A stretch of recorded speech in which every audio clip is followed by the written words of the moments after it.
रहीम। आज हमारा टॉपिक है जी premium bad debts and discount loan. दोनों अगर चीज़ें इकट्ठी आ जाए तो हम उसको कैसे ट्रीट करेंगे, आज हमने ये देखना है।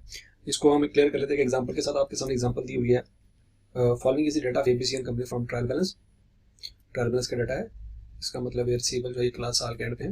इसमें तो सारी वैल्यूज माइनस हो चुकी है, ऑलरेडी एंट्री पास हो चुकी है। डिस्काउंट अलाउड 2000 का है, ये पूरे साल में हमने डिस्काउंट अलाउड किया। 50,000 में से ऑलरेडी माइनस है, दोबारा नहीं करेंगे। बैड डेट्स 1500 का है। ये दोनों चीज़ें। प्रोविजंस रिक्वायर्ड, साल के एंड पे आपको जो प्रोविजंस रिक्वायर्ड है आपके सामने लिखी हुई है। प्रीमियम बैड डेट्स है 5% और प्रीमियम डिस्काउंट अलाउड 2%। सेम अगले साल में डाटा दिया हुआ है डेटर्स, और ये भी ट्रायल बैलेंस का डाटा है, मतलब ये डाटा का क्लोजिंग बैलेंस है। बैड डेट्स इतने हो चुके हैं, डिस्काउंट अलाउड इतना हो चुका है। अच्छा, प्रीमियम बैड डेट्स जो है इसका बैलेंस नहीं बताया गया, इंटेंशनली नहीं बताया गया। ये एग्जामिनर चाहता है कि आप खुद निकालें। इस तरह से प्रीफर्ड डिस्काउंट अलाउड का उसने बैलेंस नहीं बताया, आप खुद कैलकुलेट करेंगे अपनी वर्किंग में। अच्छा, अगले साल की प्रोविजन फॉर बैड डेट्स भी 5% और डिस्काउंट अलाउड 2% है। रिक्वायर्ड क्या है आपसे जी? डिस्काउंट अलाउड अकाउंट बनाए, provision for discount allowed, bad debts account, provision for bad debts account, statement of comprehensive income, statement of financial position. Okay, अब आप एक थोड़ा सा कंसेप्ट समझिएगा, उसको फिर हम आगे लेके चलते हैं। जब भी आपको इस तरह से डाटा दिया जाएगा, आपने क्या करना है, डाटा जो आपको ट्रायल बैलेंस भी दिए जाएंगे वो आपके टोटल डाटाज होंगे, वो आपने यहाँ पे लिखने हैं। 50,000 फर्ज करें, यहाँ पे आपके सामने दिया हुआ है 50,000 ट्रायल बैलेंस में जो डाटा दिए हैं वो लिखने हैं। उसके बाद उसमें अगर कोई फर्दर बैड डेट्स हैं वो माइनस करेंगे, जो कि इस सवाल में नहीं है। ये फर्दर बैड डेट्स नहीं है, ट्रायल बैलेंस वाले बैड डेट्स। तो आपके पास आ जाएंगे डाउटफुल डेट्स, उसमें आपने माइनस करनी है स्पेसिफिक प्रोविजन, जनरल प्रोविजन। दोनों तरह की प्रोविजन अगर क्वेश्चन में होंगी तो आप माइनस कर दें, अगर नहीं है तो कोई इशू नहीं है, आप जनरल प्रोविजन माइनस कर दें। जनरल प्रोविजन माइनस करने के बाद जो आपके डेटर आएंगे वो गुड डेटर्स होंगे, उन पे हम लगाएंगे प्रोविजन फॉर डिस्काउंट। ये याद रखिएगा। एक पॉइंट बहुत इंपॉर्टेंट है कि भाई we give discount those customers which are considered as good, जिनको हम गुड कस्टमर्स कह सकते हैं। फॉर एग्जांपल, जिनके ऊपर 1% भी अगर हमें डाउट होना कि ये लोग हमें पैसे नहीं देंगे, जिसके ऊपर हमें प्रोविजन है कि ये लोग पैसे हमें नहीं देंगे, 5% या 1% या 2% है, वो गुड कस्टमर कभी नहीं हो सकता। हमने गुड कस्टमर उनको ट्रीट करना होता है जिन कस्टमर के अकाउंट में 1% भी डाउट ना रहे कि ये हमें पैसे नहीं देंगे, याद रखिएगा। इसी तरह से 50,000 है, उसमें से फर्दर बैड डेट्स कोई नहीं है, स्पेसिफिक प्रोविजन कोई नहीं है, प्रोविजन फॉर बैड डेट्स 5% है, तो 50,000 का 5% ले लेंगे तो 2500 आ जाएगा। तो 50,000 में से 2500 माइनस करेंगे तो 47,500 हमारा आंसर आता है। ये हमारे गुड डेटर्स हैं, मतलब 50,000 मेरे टोटल डेटर थे, 2500 की प्रोविजन है कि हमें पैसे नहीं मिलेंगे, 47,500 ये वो डेटर है जिन लोगों पे अब हमें 1% भी रिस्क नहीं है कि वो पैसे नहीं देंगे। ये चीज क्लियर कर लें, बार बार मैं बता रहा हूँ, ये वो डेटर है जिन पे 1% भी डाउट नहीं है। अगर 1% भी अभी भी डाउट है तो वो इंक्रीज इन प्रोविजन यहीं पे कर लेंगे। फॉर एग्जाम्पल, अगर आप कहते हैं कि सर देखें 47,500 आप कहते हैं गुड डेटर है, हमें मजीद लगता है कि सर 500 मजीद डूब जाएंगे, तो अब यहाँ पे 2500 की बजाय 3000 लिख लें, तो यहाँ पे 47,000 आ जाएगा गुड डेटर। हमने लेनी यहाँ पे फिगर वही है जो 100% कंफर्म है कि अब इसमें 1 रुपया भी डूबेगा नहीं। ठीक है जी। अब 2% जो प्रोविजन लगनी है ये गुड डेटर्स पे लगनी है, ये टोटल डेटर पे नहीं लगनी है, गुड डेटर्स पे लगनी है। तो 2% हम कैलकुलेट करेंगे 47,500 का, जो कि आंसर आएगा हमारा 950। ठीक है, 950 डेटर है। तो पॉइंट जो इंपॉर्टेंट है आपको समझाने का वो ये है कि जब भी आपको डाटा दिए जाएंगे ट्रायल बैलेंस के 50,000 फर्स्ट करेंगे, वो टोटल डाटा है, उसमें फर्दर बैड डेट्स माइनस होंगे, उसमें स्पेसिफिक प्रोविजन माइनस होगी, उसमें जनरल प्रोविजन माइनस होगी, तो जो आंसर आएगा गुड डेटर है। प्रोविजन फॉर डिस्काउंट उस गुड डेटर के अमाउंट पे लगेगा। तो याद रखिएगा, पहली प्रायोरिटी होगी प्रोविजन फॉर बैड डेट की, पहले प्रोविजन फॉर बैड डेट की कैलकुलेशन होगी, दूसरी प्रायोरिटी होगी प्रोविजन फॉर डिस्काउंट की। अच्छा, इसको मजीद आसान मैं कर देता हूँ आपके लिए। हम इस तरह से भी इसको कह सकते हैं कि जनाब इंग्लिश में जब इंग्लिश आप लिखते हैं तो इंग्लिश में पहले बी आता है फिर डी आता है। इंग्लिश में पहले बी आता है बाद में डी आता है। तो जब भी आपको ये एक्रोनिम है, ये आपको याद रखना शॉर्टकट है, अगर आपको जिंदगी में कभी भूल जाए तो आपने ऐसे इसको याद रखना है कि एक ही सवाल में दोनों प्रोविजन आ गई हैं, प्रोविजन बैड डेट्स और प्रीफर्ड डिस्काउंट, और पहले डेटर में प्रोविजन कौन सी अप्लाई होगी। अगर आप भूल जाते हैं तो आप याद रखिएगा, इंग्लिश में पहले बी आता है बाद में डी आता है, मतलब पहले प्रोविजन बैड डेट चार्ज होगी और फिर उसके बाद प्रीफर्ड डिस्काउंट चार्ज होगा। प्रोविजन बैड डेट्स में बी आ रहा है और प्रीफर्ड डिस्काउंट में डी आ रहा है। ठीक है जी। तो ये आपके फॉर्मेट आपके सामने मैंने दिया हुआ है, ये बहुत इंपॉर्टेंट है, इसको अच्छी तरह से आपने याद रख लेना है। इसको अपनी नोटबुक में लिख लें, अपने रजिस्टर में लिख लें, अपने रजिस्टर के पहले सफ़े पे लिख लें। अगर आप नोट्स बना रहे हैं प्रीफर्ड डिस्काउंट के, जो बहुत अच्छे जो बच्चे होते हैं जो पहली टाइम में अकाउंटिंग पास करना चाहते हैं, वो हर टॉपिक अपने नोट्स बना लेते हैं, तो आप इन नोट्स में सबसे ज्यादा इंपॉर्टेंट जो है ना आपका ये फॉर्मेट है, इसको अपनी अच्छी तरह से ध्यान में रखना है। अच्छा, बहरहाल हम इस सवाल को सॉल्व करते हैं। डिस्काउंट अलाउड अकाउंट बनाना है हमने, हम ईयर 1 की बात करते हैं। यहाँ पे discount allowed account, provision for discount allowed, bad debts and provision for bad debts. याद रखिएगा, बैड डेट्स और प्रीफर्ड बैड डेट्स की जिस तरह की नेचर होती है, सेम नेचर डिस्काउंट अलाउड और प्रीफर्ड डिस्काउंट अलाउड की है। बैड डेट्स एक्सपेंस है, डिस्काउंट अलाउड भी एक्सपेंस है।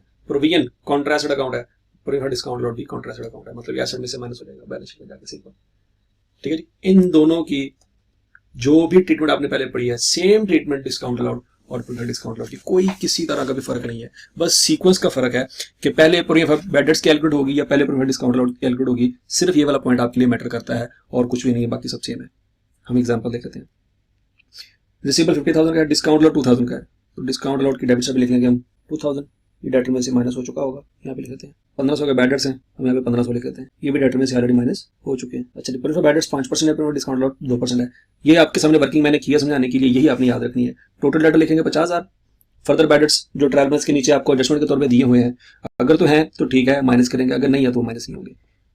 डाउटफुल डेट्स आ गए आपके 50,000, स्पेसिफिक प्रोविजन कोई नहीं है सवाल में, जनरल प्रोविजन 2500 है, वो कैसे कैलकुलेट हुई, 50,000 का 5% कैलकुलेट किया हमने, तो 2500 है हमारी जनरल प्रोविजन, जो कि हम यहाँ पे कैरेंट बैलेंस के तौर पे लिखेंगे 2500। चूंकि पहला साल है इसकी ओपनिंग प्रोविजन नहीं थी, तो यही हमारा टोटल बैड डेट्स में चली जाएगी, ये अकाउंट क्रेडिट हो रहा है और ये अकाउंट डेबिट हो जाएगा प्रोविजन के नाम से। अच्छा जी, गुड डेटर आ गया 47,500, प्रोविजन फॉर डिस्काउंट लगेगी इस पे 2%, 47,500 का कैलकुलेट करेंगे तो आएगा 950, तो ये 950 हम यहाँ पे लिखेंगे।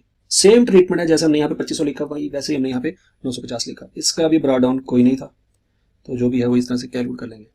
ठीक है जी, आपके सामने लिखा हुआ है। अच्छा जी, हम अकाउंट्स को क्लोज कर देते हैं, 1500 2500 4000, तो 4000 चला जाएगा प्रॉफिट एंड लॉस में, ब्रॉड डाउन कोई नहीं, क्लोजिंग ये आ जाएगा, ब्रॉड डाउन कोई नहीं, तो ये 950 यहाँ पे आ जाएगा और 950 यहाँ पे आ जाएगा, और ये चला जाएगा डिस्काउंट अलाउड में, 950 यहाँ पे लिखेंगे और यहाँ पे लिखेंगे प्रोविजन 2950,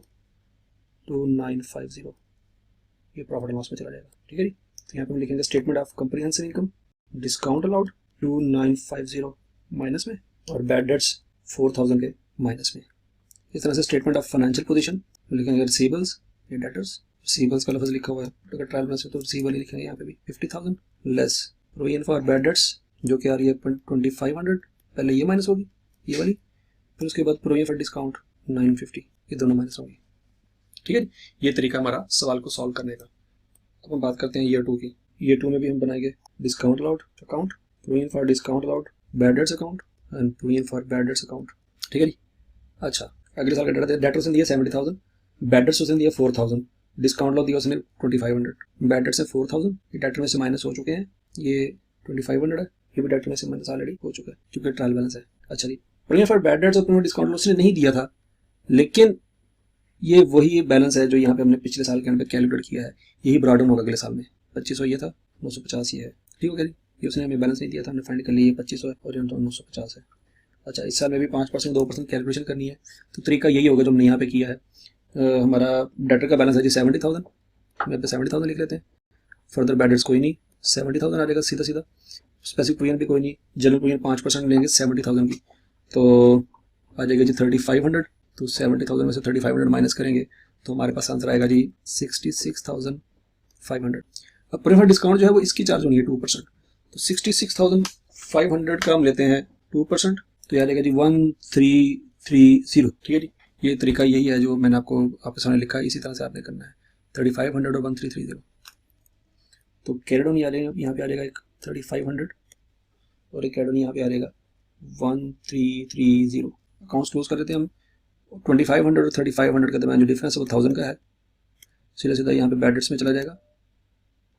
तरीका क्या था, 3500 दोनों साइड पे लिखे, 2000 का डिफरेंस आ जाएगा, 1000 इधर आ जाएगा, यहाँ पे प्रोविजन ये 5000 रुपया सीधा प्रॉफिट लॉस में चला जाएगा। इसी तरह से ओपनिंग क्लोजिंग के दरमियान जो डिफरेंस है 1330 माइनस 950, 1330 इसमें से माइनस 950 करेंगे तो 380 आ जाएगा हमारा आंसर, ये चला जाएगा डिस्काउंट अलाउड में, 380 प्रोविजन फॉर डिस्काउंट में से आ जाएगा, 2500 और 380 हो जाएगा जी 2880, ये चला जाएगा प्रॉफिट एंड लॉस में, ये स्टेटमेंट ऑफ कम्प्रिहेंसिव इनकम है। यहाँ पे बनाएंगे स्टेटमेंट ऑफ कम्प्रिहेंसिव इनकम, उसमें डिस्काउंट अलाउड चला जाएगा 2880 का, और बैड डेट्स आ जाएंगे 5000 के, फिर इधर आएगा स्टेटमेंट ऑफ फाइनेंशियल पोजीशन, उसमें रिसीवेबल्स आ जाएंगे 70,000 के, जो कि यहाँ पे आपको क्वेश्चन में नजर आ रहे हैं 70,000 less provision for bad debts पहले माइनस होगी 3500, प्रोविजन फॉर डिस्काउंट 1330, ये वाली प्रोविजन और ये वाली प्रोविजन दोनों माइनस होगी। ठीक है जी, तो ये ट्रीटमेंट है आपके सामने दोबारा देख लीजिए, प्रोविजन फॉर बैड डेट्स और प्रोविजन फॉर डिस्काउंट अलाउड अगर दोनों क्वेश्चन में इकट्ठे आ जाएंगे तो जो ट्रायल बैलेंस में डाटा दिए होंगे वो टोटल डेटर है, फर्दर बैड डेट्स और ट्रायल बैलेंस के बाद यहाँ पे आपको डिस्काउंट गिवन होंगे वो माइनस करने हैं, डाउटफुल डेट्स आ जाएंगे, उन डाउटफुल डेट्स में से आपने सबसे पहले स्पेसिफिक प्रोविजन चार्ज करनी है अगर कोई क्वेश्चन में हो, जो कि यहाँ पे नहीं है। फिर उसके बाद जनरल प्रोविजन, ये जो 5% है वो चार्ज करनी है। जो सब कुछ माइनस करने के बाद जो डेटर आएंगे वो गुड डेटर्स होंगे, जो 100% जिसमें सारे रिस्क माइनस हो चुके हैं। 2% फिर उसका लेंगे, ठीक है। ये ट्रीटमेंट आपके सामने मैंने लिखा है, तरीका वही है दोनों का। बैड डेट्स इधर, डिस्काउंट अलाउड इधर, फिर ओपनिंग क्लोजिंग प्रोविजन निकालेंगे हम। ओपनिंग क्लोजिंग का डिफरेंस जो होगा वो आप रेलिवेंट अकाउंट में चार्ज कर देंगे और टोटल वैल्यू को हम प्रॉफिट लॉस में लेके चले जाएंगे, ठीक है। ये क्वेश्चन जो अच्छी तरह से आपने देख लेना है। इसके साथ ही कुछ क्वेश्चन मैंने अपलोड किए होंगे।